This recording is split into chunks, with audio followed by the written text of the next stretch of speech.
ഈ മണിക്കൂറിലെ ഏറ്റവും പ്രധാനപ്പെട്ട വാർത്തയിലേക്കാണ് പോകുന്നത്. എറണാകുളം പൊന്നുരുന്നി ഈസ്റ്റ് അംഗനവാടിയിൽ ഭക്ഷ്യവിഷബാധ. വയറിളക്കവും ഛർദിയും കാരണം 12 കുട്ടികൾ ചികിത്സ തേടിയിരിക്കുന്നു. രോഗവ്യാപനം കുടിവെള്ളത്തിൽ നിന്നാണെന്ന് നാട്ടുകാർ ആരോപിച്ചു. വിവരങ്ങളുമായി അംഗനവാടിയിൽ നിന്ന് അലി അക്ബർ ഷായുണ്ട്.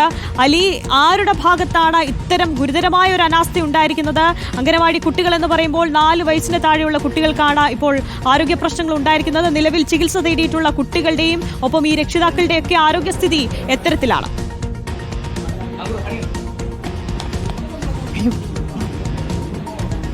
ആര്യ, ഞാനിപ്പോൾ നിൽക്കുന്നത് വൈറ്റില പൊന്നുരുന്നി ഈസ്റ്റ് അംഗനവാടിയിലാണ്. ഇവിടെയാണ് ഈ കുടിവെള്ളത്തിൽ നിന്നുമാണ് എന്ന് നാട്ടുകാർ ആരോപിക്കുന്ന നിലയിൽ 12 കുട്ടികൾക്കും അതുപോലെ തന്നെ 3 രക്ഷിതാക്കൾക്കും ഈ ഭക്ഷ്യവിഷബാധ ഉണ്ടായിരിക്കുന്നത്. ഈ പറയുന്ന 12 കുട്ടികൾക്കും അതുപോലെ തന്നെ അംഗനവാടിയിൽ നിന്നും ഭക്ഷണം കുട്ടികൾക്ക് വീടുകളിലേക്ക് കൊടുത്തുവിടാറുണ്ട്. ഈ ഭക്ഷണം കഴിച്ചവരെന്ന് പറയുന്ന 3 രക്ഷിതാക്കൾക്കുമാണ് ഇത്തരത്തിൽ ഭക്ഷ്യവിഷബാധ ഉണ്ടായിരിക്കുന്നത്. ഛർദിയും വയറിളക്കവുമാണ് ഇവർക്കുണ്ടായിരിക്കുന്നത്. ഇവിടെ പ്രധാന വിഷയം ഇവിടുത്തെ കുടിവെള്ള ടാങ്കിന്റെ ഒരു സ്ഥിതിയാണ്. അത് കണ്ടാൽ ഒറ്റ നോട്ടത്തിൽ തന്നെ അതിന്റെ ഒരു സാഹചര്യം എന്ന് പറയുന്നത് വളരെ ദയനീയമാണ്. ഇപ്പോൾ നിലവിൽ ഇതുമായി ബന്ധപ്പെട്ടുള്ള പരിശോധനകൾ, ഈ കുടിവെള്ളം, ഈ ടാങ്കിലെ വെള്ളം ശേഖരിച്ചതുമായി ബന്ധപ്പെട്ട പരിശോധനകൾ നടക്കുകയാണ്. ഒരു ദൃശ്യം കൂടി കാണിക്കേണ്ടതുണ്ട്. ഈ ടാങ്കിൽ നിന്നും നാട്ടുകാർ കളക്ട് ചെയ്ത് വെച്ച കുറച്ച് പ്രാണികൾ, അതായത് ഈ വാട്ടർ ടാങ്ക് തുറന്ന് പരിശോധിച്ചപ്പോൾ നാട്ടുകാർക്ക് കിട്ടിയതാണ് ഈ കാണുന്ന പാറ്റകൾ. ഈ ചത്ത പാറ്റകൾ കിടക്കുന്ന വെള്ളമാണ് ഈ ചെറിയ കുട്ടികൾ അംഗനവാടിയിൽ കുടിക്കുന്നത്. ആ വെള്ളത്തിന്റെ ദൃശ്യം ഒന്ന് കാണിച്ചു കൊടുക്കാം. ആ ടാങ്ക് കറുത്ത നിറത്തിലുള്ള ആ വെള്ളമാണ് ഈ ഇതിനകത്തുള്ള കുട്ടികൾ ഉപയോഗിക്കുന്നത്. പ്രധാനമായും അംഗനവാടി അധികൃതർ പറഞ്ഞതനുസരിച്ച് ഇത് വെള്ളം കുടിക്കാൻ കുട്ടികൾക്ക് നേരിട്ട് കൊടുക്കാറില്ല. പക്ഷെ അവർ തന്നെ അംഗീകരിക്കുന്നു കുക്കിങ്ങിന്, അതായത് അംഗനവാടിയിലെ ഭക്ഷണം പാകം ചെയ്യുന്നതുമായി ബന്ധപ്പെട്ട് ഈ കുടിവെള്ളമാണ്, ഈ ടാങ്കിലെ വെള്ളമാണ് ഉപയോഗിക്കുന്നത്. ആ വെള്ളത്തിന്റെ ദൃശ്യമാണ് ഇപ്പോൾ കാണുന്നത്. ഇപ്പോൾ നാട്ടുകാരുടെ ആരോപണം ഉയർന്ന സാഹചര്യത്തിൽ ഇപ്പോൾ പരിശോധനയ്ക്കായി ഈ ടാങ്കിലെ വെള്ളം ശേഖരിക്കുന്നുണ്ട്. ഈ അംഗനവാടിയുടെ അവസ്ഥ അതിദയനീയമാണ്. എടുത്തു പറയേണ്ട കാര്യം, ഈ അംഗനവാടിയുടെ ഗ്രില്ലിന് തൊട്ടടുത്ത് കാണുന്ന കാഴ്ച ഇതാണ്. ഈ കാട് പിടിച്ചു കിടക്കുന്ന സ്ഥലത്ത് നിന്നും സ്വാഭാവികമായും ഇഴജന്തുക്കൾ ഈ അംഗനവാടിയിലേക്ക് കയറാനുള്ള സാധ്യതയുണ്ട്. പല സ്ഥലങ്ങളിലും പല അപകടങ്ങളും റിപ്പോർട്ട് ചെയ്തുകൊണ്ടിരിക്കുന്ന സാഹചര്യത്തിലാണ് ഈ ദയനീയമായ കാഴ്ച. 1-2 പ്രശ്നമല്ല.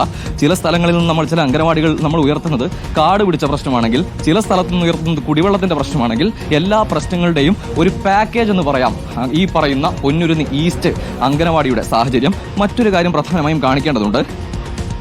ഈ അംഗനവാടിയോട് ചേർന്ന് കിടക്കുന്ന സ്ഥലത്ത് ഒരു ചെറിയ ഒരു കനാലുണ്ട്. നമ്മൾ നേരത്തെ തന്നെ ഈ കനാലുകളുമായി, കൊച്ചിയിലെ കനാലുകളും ഇതിലെ മാലിന്യവുമായി ബന്ധപ്പെട്ട വിഷയം നേരത്തെ തന്നെ റിപ്പോർട്ടർ TV ഉയർത്തിക്കൊണ്ടുവന്നതാണ്.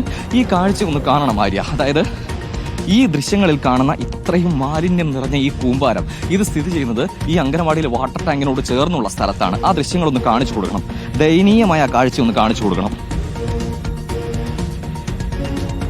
നിങ്ങൾ ഏതെങ്കിലും നിലയിലുള്ള ആരോപണം, പരാതികളോ ഈ വിഷയവുമായി ബന്ധപ്പെട്ട് ഉയർത്തിയിട്ടുണ്ടോ ചേട്ടാ ഇതിനു മുമ്പ്? ഈ കനാലിന്റെ അവസ്ഥ ഇത് സ്ഥിരം ഇതന്നെ അംഗം. ഇത് ഞങ്ങളുടെ ചെറുപ്പത്തിൽ കുളിക്കണ തോടാർന്നത്, വഞ്ചിയും ഇതൊക്കെ വന്ന സ്ഥലമാണ്. ഇപ്പൊ ആൾക്കാർ കൂടി ഇത് തമ്മനം പാലഘട്ട തൊട്ട് കാണോട്ടുള്ള റോഡാണ്.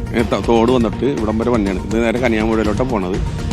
ഇത് എല്ലാ കൊല്ലം തന്നെ മഴ പെയ്താൽ നല്ല ഡീസന്റ് ആവും. ചേട്ടാ, ഇത്രയും ചെറിയ കുട്ടികൾ പഠിക്കുന്ന അംഗനവാടിയാണ്. അതിന്റെ വാട്ടർ ടാങ്ക് നമ്മളിപ്പോൾ ദൃശ്യങ്ങളിൽ കാണിച്ചു തൊട്ടടുത്താണ്. അതിനോട് ചേർന്നാണ് ഇത്രയും ദയനീയമായ അവസ്ഥയിൽ കനാലുള്ളത്. നിങ്ങൾ ഈ വിഷയം കോർപ്പറേഷൻ ശ്രദ്ധയിലൊക്കെ പെടുത്തിയിട്ട് എന്തെങ്കിലും നടപടി ഉണ്ടായിട്ടുണ്ട്? ഇത് മിഞ്ഞാന്ന് ഇവിടെ പാർട്ടി പറയാൻ പറ്റില്ല, BJPയുടെ ഇതിൽ ഇവിടെ ചാനലുകാർ വന്ന് ഇതിന്റെ പ്രതിഷേധം നടത്തിയാണ്.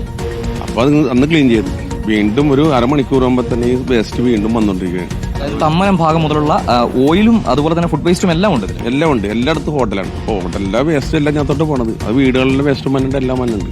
ആര്യ, ഒന്ന് കാണണം. ഇതിന്റെ ഏറ്റവും പ്രധാന പ്രശ്നം എന്ന് പറഞ്ഞാൽ കൊച്ചിയിൽ ഇതൊരു പുതിയ കാഴ്ചയല്ല. നിരവധി കനാലുകൾ, ഇതേ ദയനീയാവസ്ഥയിൽ നിരവധി കനാലുകളുണ്ട്. പക്ഷേ ഇതിന്റെ പ്രശ്നം എന്ന് പറയുന്നത് തൊട്ട് ചേർന്നാണ് ഈ പറയുന്ന പോലെ ഒരു അംഗനവാടി സ്ഥിതി ചെയ്യുന്നത്. ദൃശ്യങ്ങൾ നോക്കുക ആര്യ. കൊതുകുകൾ, എലി, ചത്ത എലി നോക്കൂ.